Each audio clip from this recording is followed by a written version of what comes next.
On the next episode of There's Your Problem, Lady, customer states vehicle will not start or sometimes starts intermittently, very rarely. So this is a good one for all you Jeep owners out there. So this is one of those Jeeps that has an aftermarket wheel well skirt.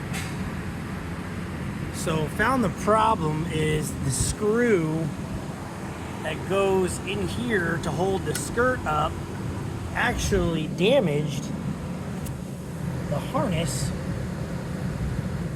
and the ignition wire inside the harness. So that's why it would intermittently start.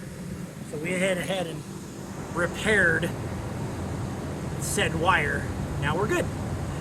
There's your problem, lady.